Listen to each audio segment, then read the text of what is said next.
There comes a moment in one's spiritual journey when the whole weight of outward seeking begins to dissolve, not because one has found all the answers in the world, but because one begins to sense, sometimes faintly, sometimes with great force, that the answers were never in the world at all. We spend years, even lifetimes, believing that peace is to be found in better circumstances, that safety lies in stronger defenses, that healing is the result of manipulating matter and improving conditions. And yet, as many of you have discovered, the more we look outward, the more the heart is left untouched.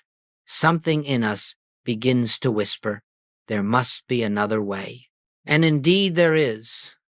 But it is not a way found in books or rituals or in the opinions of men. It is a way discovered only through a turning within. The Master revealed this inner path in the simplest, most misunderstood statement in all of spiritual teaching, I am. Those two words, unadorned, unqualified, pure, carry within them the entire secret of spiritual life.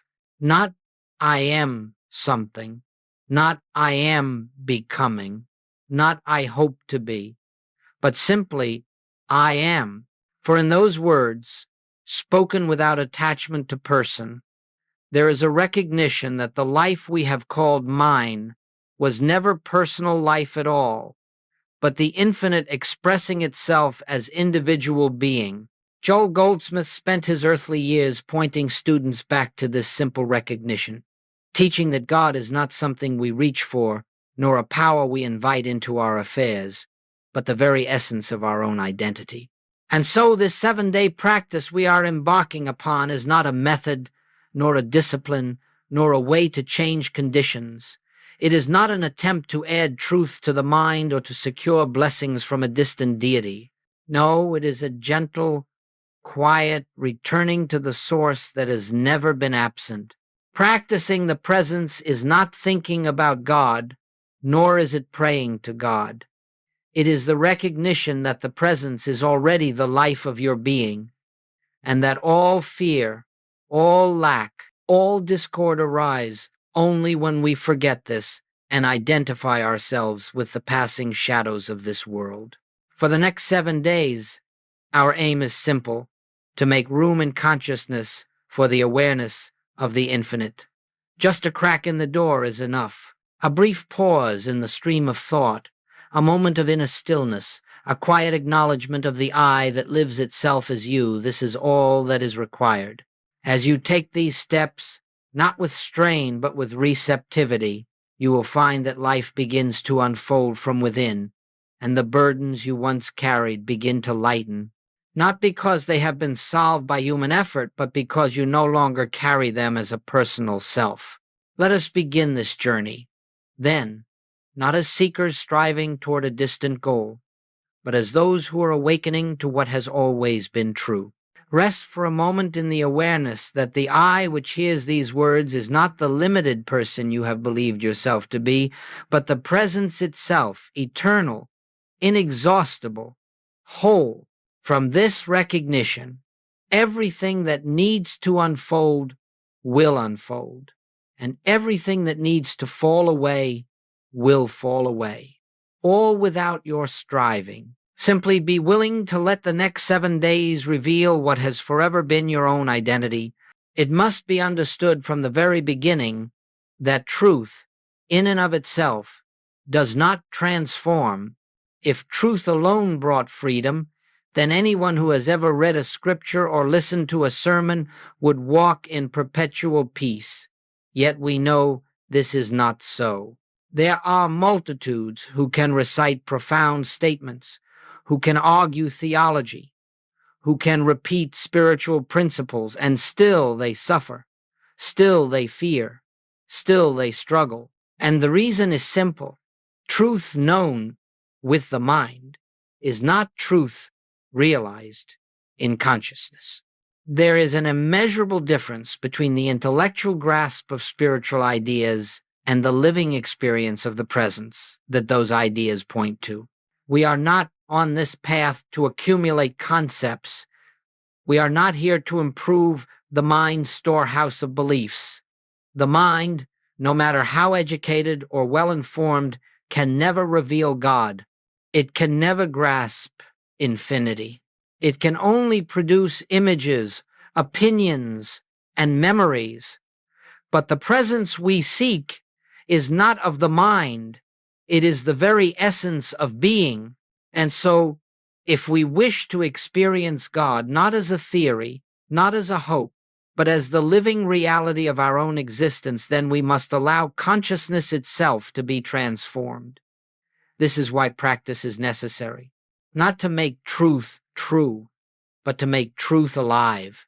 You may say, but I already know that God is within, or I already know that I am spiritual.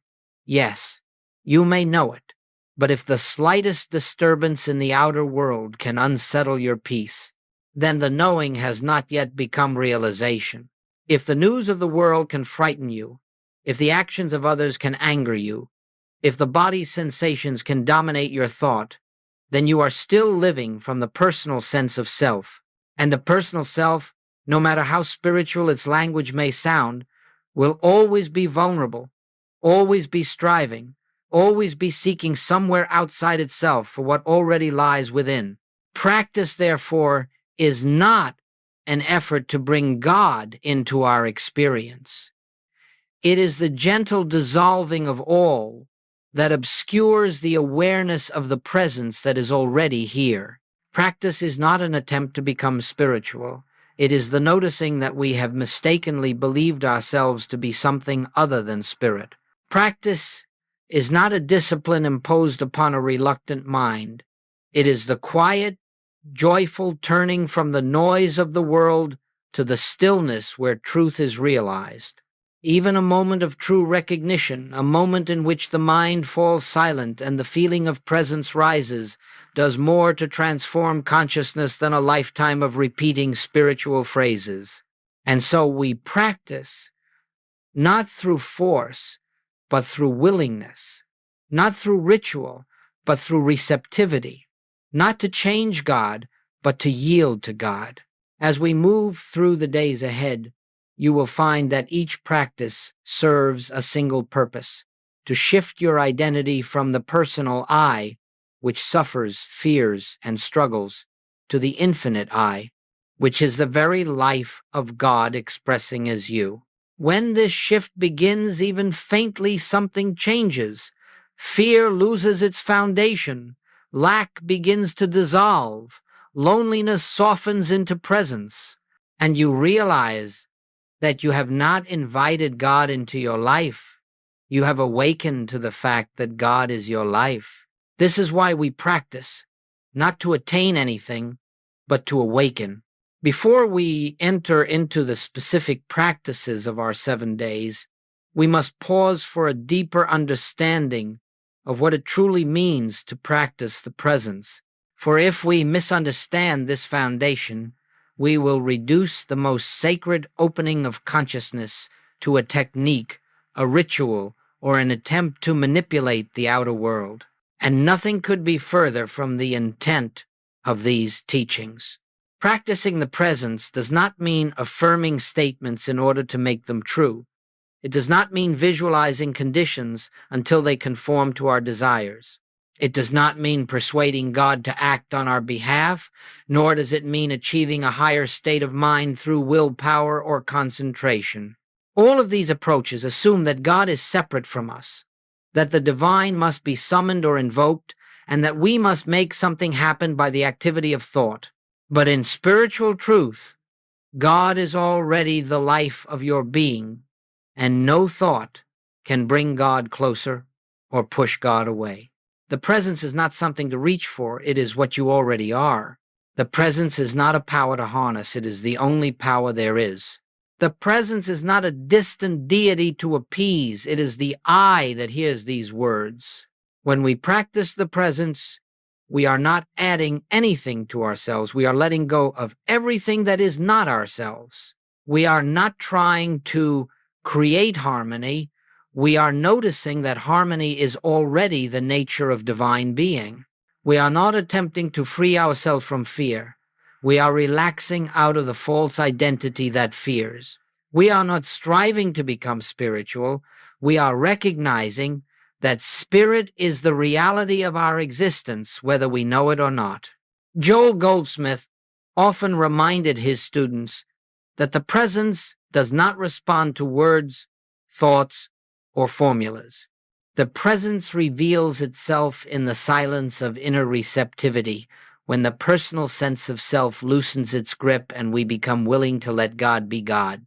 This willingness is the heart of practice, not effort, willingness, not strain openness, not command surrender. To practice the presence is to sit quietly, even for a few seconds, with the recognition that there is a life within you that is not dependent upon the world, a life that was never born and will never die, a life that needs no improvement, no protection, no defense, a life that is whole, complete, and utterly free, a life that is expressing as you, yet is not confined to your personality, your story, your history, or your conditions. When you turn your attention inward and become aware, even faintly, of this living presence, something shifts.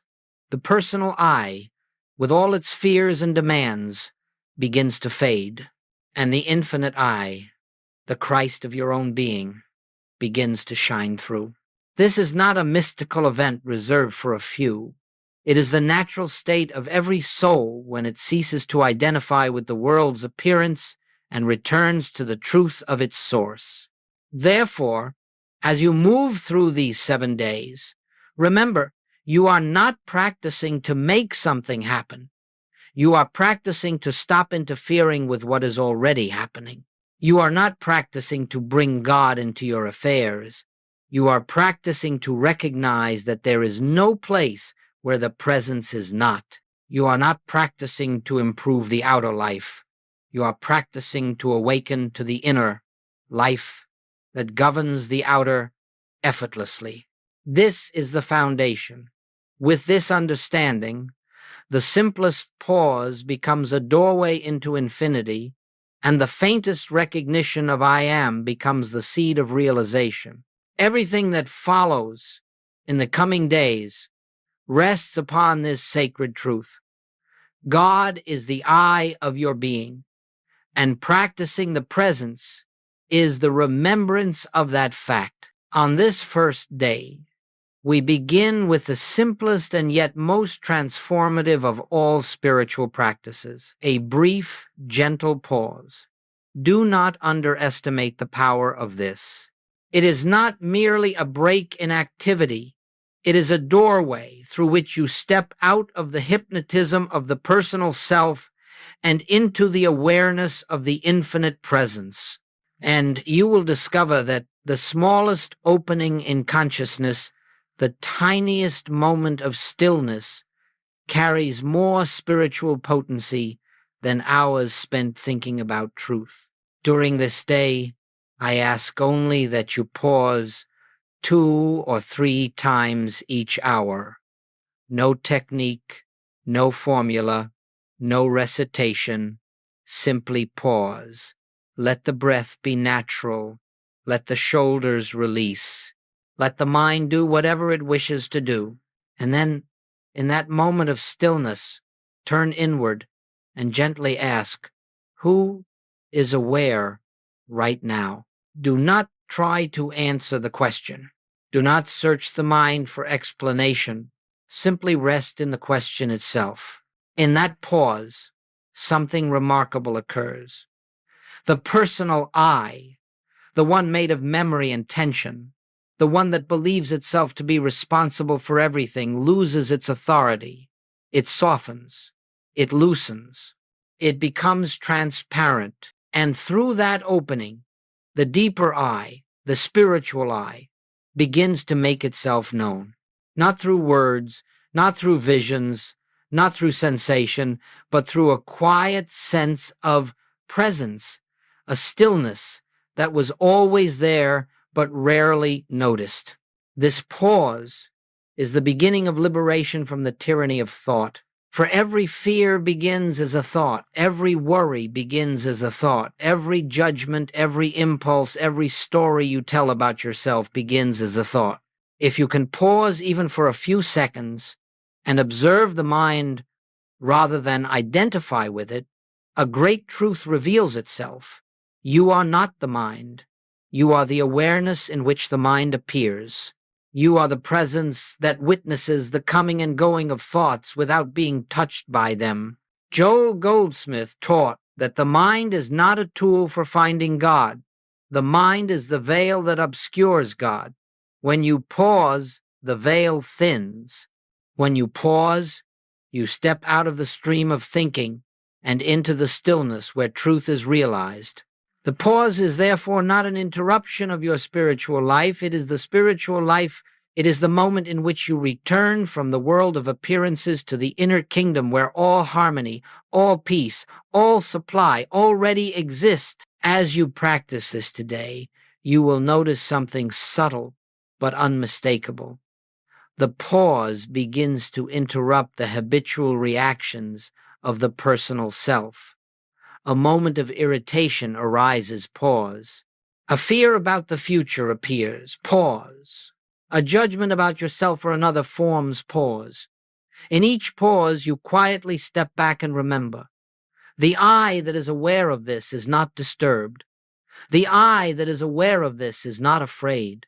The I that is aware of this is the presence itself. Do not expect fireworks. Do not expect revelations. Simply pause. Let the rest unfold of its own accord. For in the pause, even if it lasts only a breath, you touch the edge of freedom.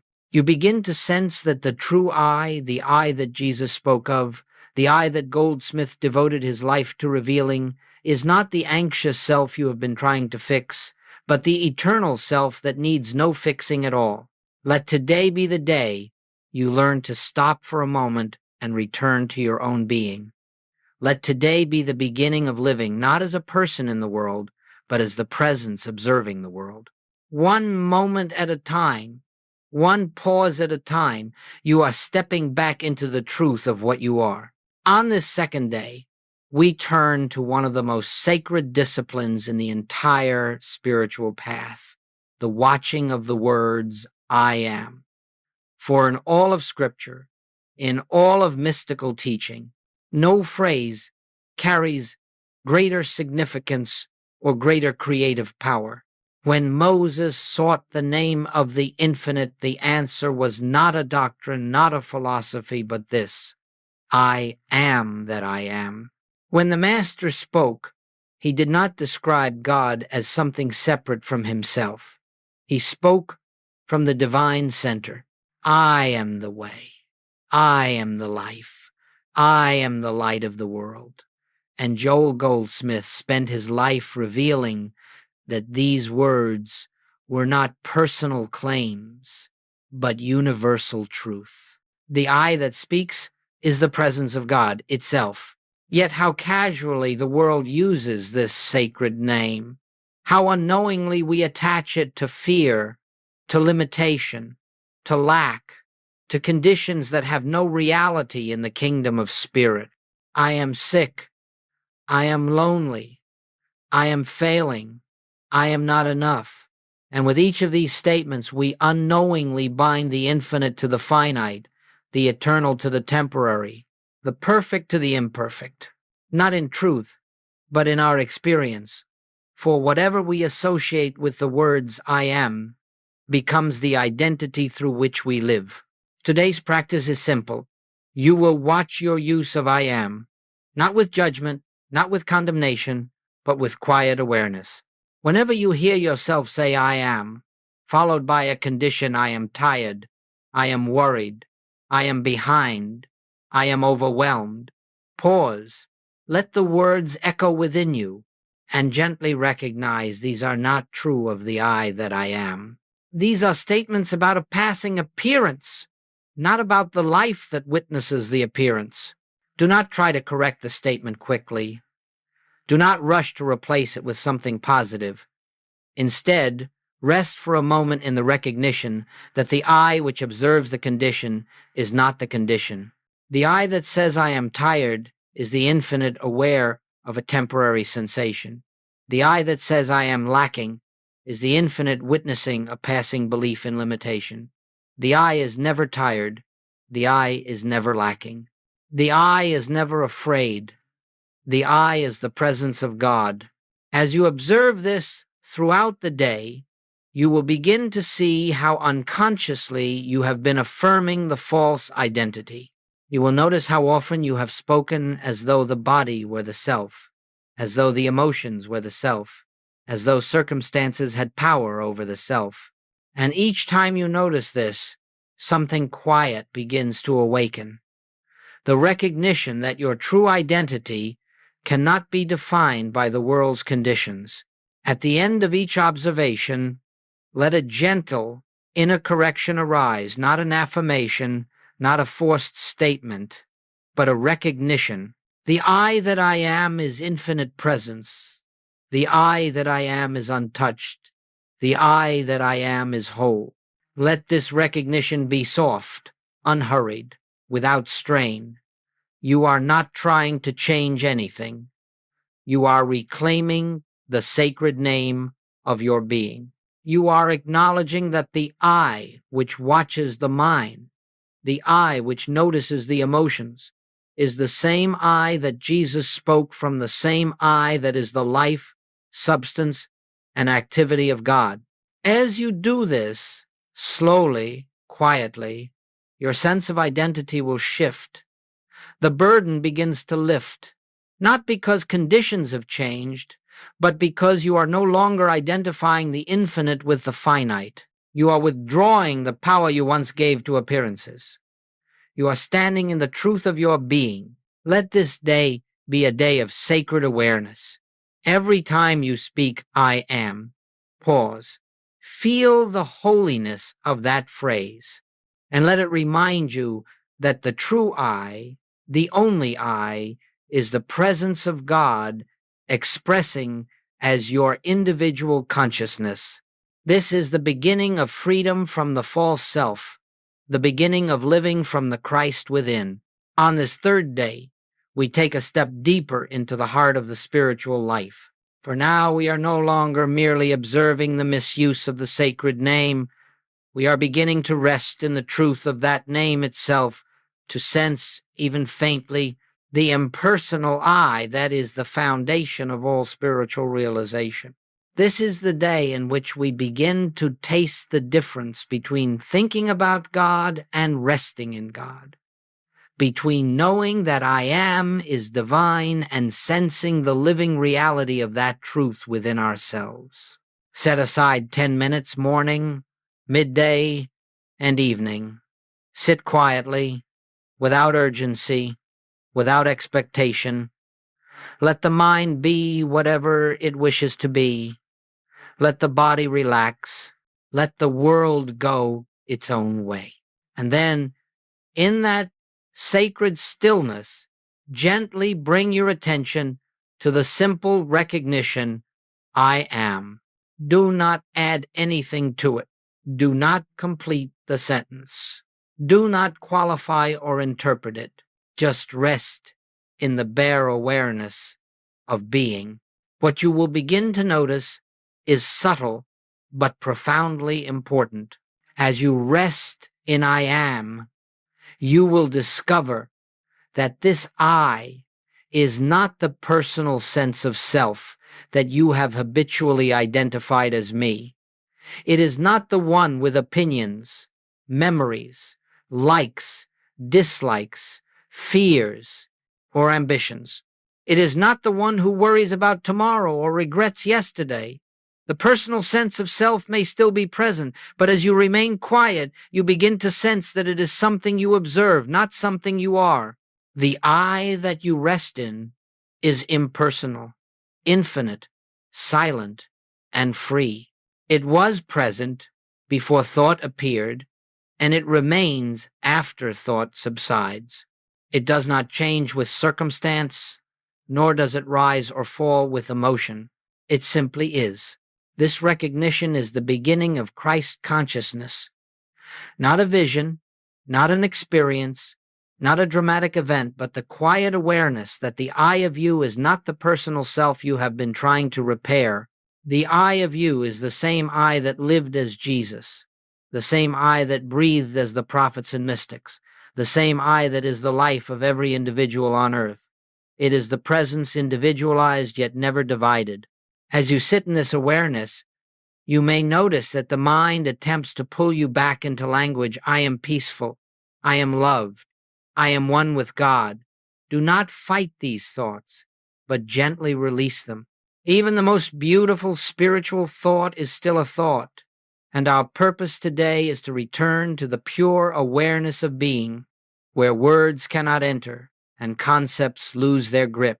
The more deeply you rest in I am, the more you will begin to sense that this awareness is not located in the body. It does not begin behind the eyes or end at the skin. It has no boundary, no shape, no form.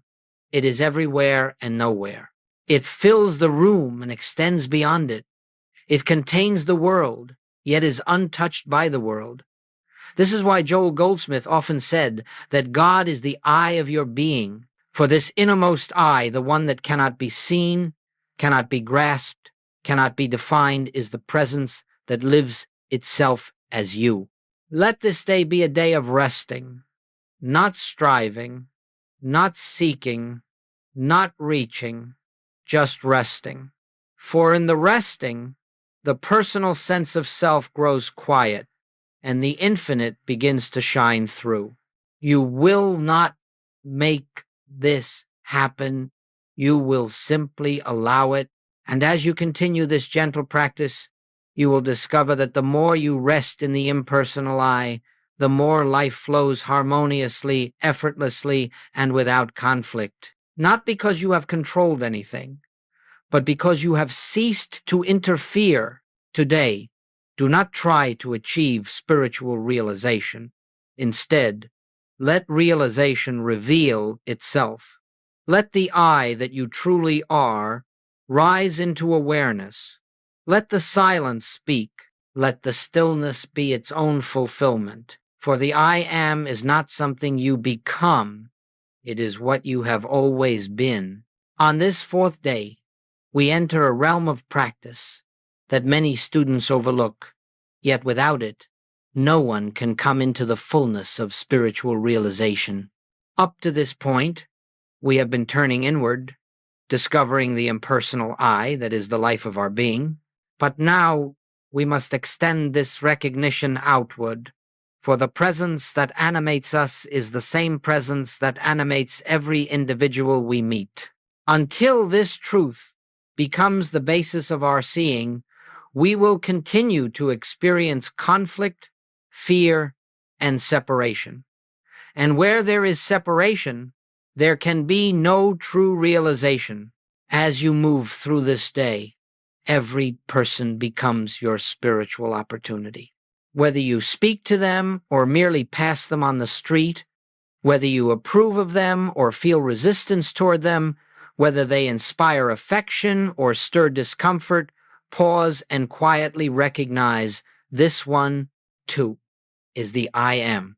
Not their behavior, not their personality, not their history, beliefs, or actions, but the same divine presence, the same infinite life, the same Christ identity that is the truth of your own being, for there is only one I, appearing as many forms. And when you look upon another through the lens of personal sense, you deny the truth of your own self. This recognition is not sentimental, it is not moral, it is not an attempt to force yourself into kindness or forgiveness. It is a spiritual act. It is the beholding of reality, where the world presents only appearance. Joe Goldsmith often reminded students that we cannot know the Christ of ourselves while denying it in others. The moment we judge another by their human characteristics, we have slipped back into the false identity. The moment we react to another's behavior, we have forgotten that the world of appearances is not the realm of truth. So today, notice when judgment arises, and it will arise. Notice when criticism forms in the mind, it will form. Notice when irritation appears, when impatience surfaces, when an old story about someone returns. And in that very moment, do not fight the reaction. Simply pause. Let the reaction be exactly what it is, and then recognize this reaction belongs to the personal sense. The I that I am is not offended, and the I that they are is untouched. As this recognition deepens, you will begin to see something extraordinary. The people who once troubled you will no longer have the power to disturb your peace, not because they have changed, but because you are no longer relating to their appearance. You are seeing the presence behind the appearance. You are seeing the Christ instead of the mask. This seeing is healing for you and for them. You may encounter someone whose actions are hurtful, someone whose behavior is unkind or unconscious. The world will tell you that this is cause for anger, fear, or defensiveness. But the spiritual life invites another response. Father, forgive them, for they know not what they do. Not as a prayer for their correction, but as a recognition that all harmful action arises from ignorance of one's true identity. And if they knew themselves as the I am, they could not act in discord, for the nature of the I am is harmony.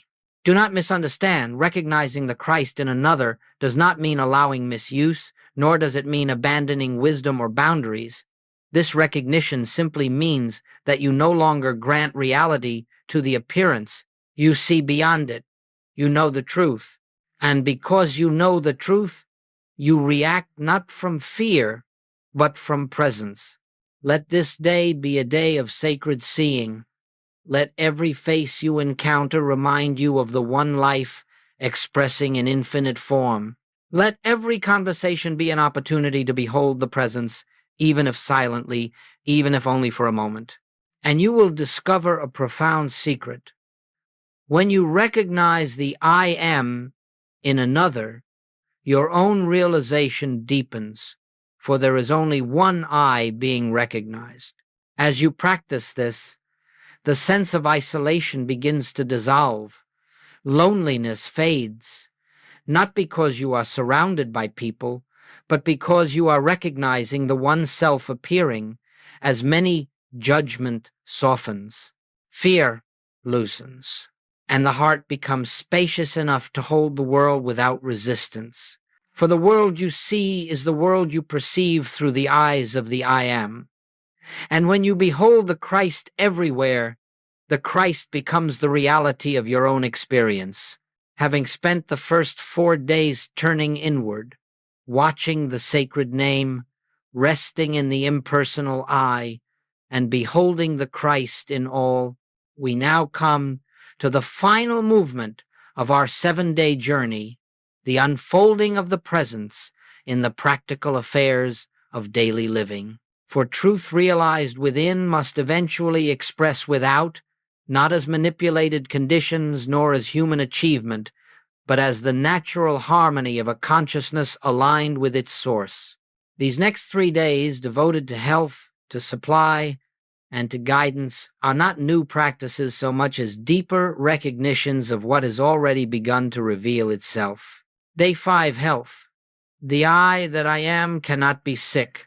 On this 5th day, we turn our attention to the realm of health, not to change the body, not to fight symptoms, not to battle disease, but to recognize that the body is not the seat of your identity. The body is an instrument, a vehicle, through which the infinite lives, its life in the world of form, and like any instrument, it reflects the quality of the consciousness that governs it. As you move through this day, whenever any sensation appears, discomfort, fatigue, tension, or even fear of illness, pause Become aware, not of the sensation, but of the one who is aware of it.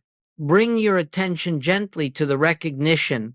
The I that I am is not in the body is in the I. This is not denial. This is not pretending. This is spiritual fact. The body may express harmony or disharmony, but the I that witnesses these changes never changes.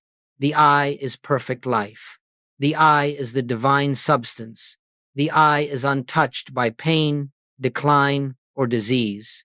And so instead of identifying with the appearance, I am sick, I am hurting, I am weak, let the recognition arise. The infinite life that I am cannot be ill.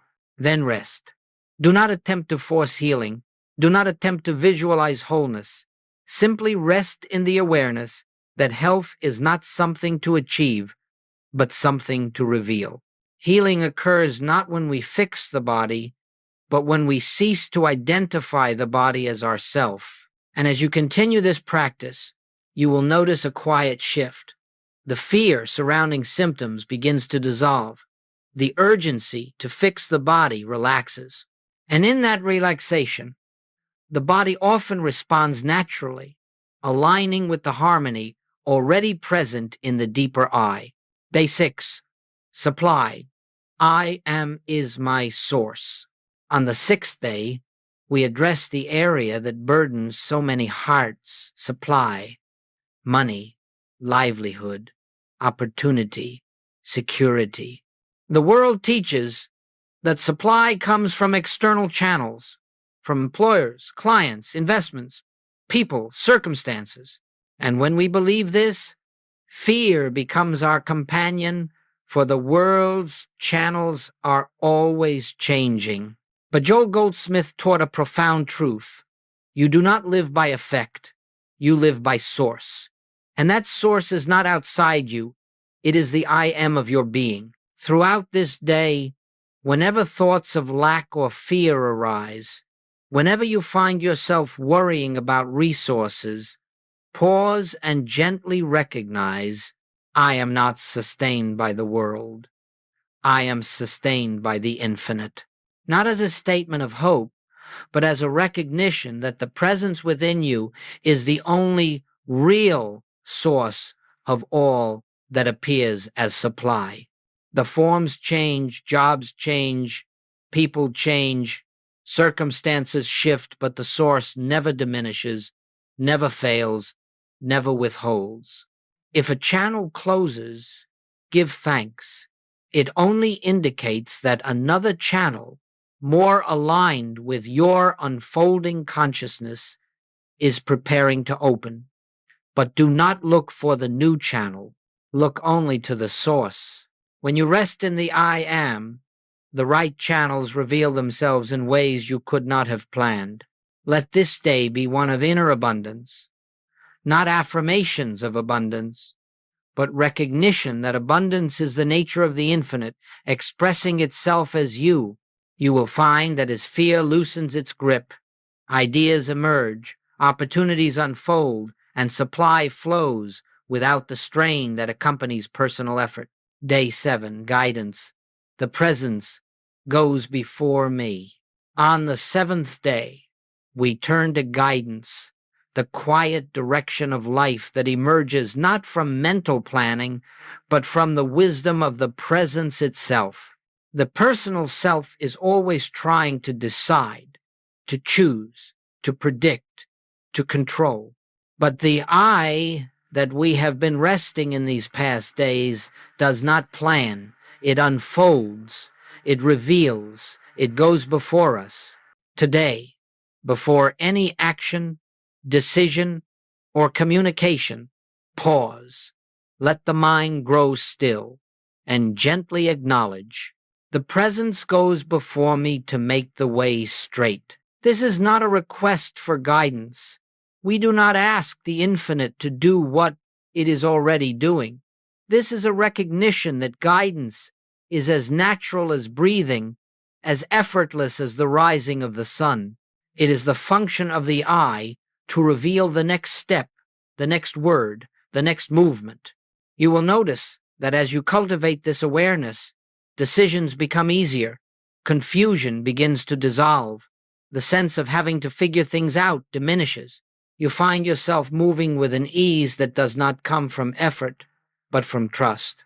And in time, you will discover that the presence that goes before you also remains behind you, beside you, and within you, for it is your very self. This seventh day completes the movement that began when you first paused. In the pause, you stepped out of the personal sense of self.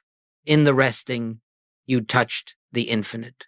In seeing others as I am, you dissolved separation in health, supply, and guidance. You discovered that the presence governs all. Now, everything that unfolds is no longer lived by me, but by I am. As we bring these 7 days to a close, let us pause once more, not to end something, but to acknowledge that a new beginning is quietly unfolding within you. For the 7 practices we have taken together were never meant to be isolated exercises, performed for a time and then set aside. They were invitations, gentle openings that have begun to shift the center of your identity from the personal sense of self to the infinite I that has always been your true being. And when that shift begins, even faintly, life itself takes on an entirely different character. You may notice that fear no longer arises with the same authority it once held. The mind still produces its thoughts, its imaginings, its anxieties, but they pass through you more lightly, for you have discovered that the I which observes them is not disturbed by them. The body may still have its sensations, its rhythms, its changes, but you know now that the I is not in the body is in the I. Circumstances may still fluctuate, supply may still move through different channels, relationships may still evolve, but beneath it all, there is a growing awareness that your good does not come from the world. Your good comes from the presence. This is the quiet miracle of living as the I am. Not that conditions suddenly become perfect, but that you are no longer conditioned by them. Something within you has stepped out of the dream of personal identity and into the light of spiritual identity. You begin to feel that your life is not something you must manage, control, defend, or improve. Rather, life becomes something that unfolds through you as the activity of the infinite. And in this unfolding, harmony appears not because you have achieved it, but because harmony is the nature of the presence when the personal self is no longer interfering. Do not expect to remain in this awareness every moment. Do not imagine that spiritual realization is a straight line, free of fluctuation. Even the greatest mystics had moments when the old sense of self attempted to reassert itself. But now you know the way back. With a single pause, with a single breath, you return to the truth. The I that I am is the presence of God. There may be days when you forget, then gently remember. There may be moments when fear arises, then quietly rest. There may be times when the world appears overwhelming, then close your eyes, breathe, and return to the I that is never overwhelmed. Each return deepens the imprint of truth upon your consciousness. Each recognition draws you closer to the realization that the Christ, the I am, is the only life you have ever lived. Do not attempt to measure your progress by what happens externally. That is the old way. Instead, measure it by the inner sense of peace, the subtle quiet that begins to permeate your days, the gentle awareness that something greater than your personal self is living your life. When you sense that peace, even for a moment, you have touched the kingdom, and that moment is enough to change the trajectory of your spiritual journey forever. Let these 7 days be the foundation for a new way of living, not striving, not seeking, not reaching outward for what already lies within, but resting in the truth that the eye which hears these words is the eye that Jesus declared to be the life, the light, the way, the eye that is whole, the eye that is supplied, the eye that is guided, the eye that is free. As you go forward, may each breath remind you, I am, not as a concept, not as an affirmation, but as the living presence that governs, sustains, and expresses as your very being. And in this recognition, let your life unfold quietly, naturally, effortlessly, as the activity of the infinite expressing through you.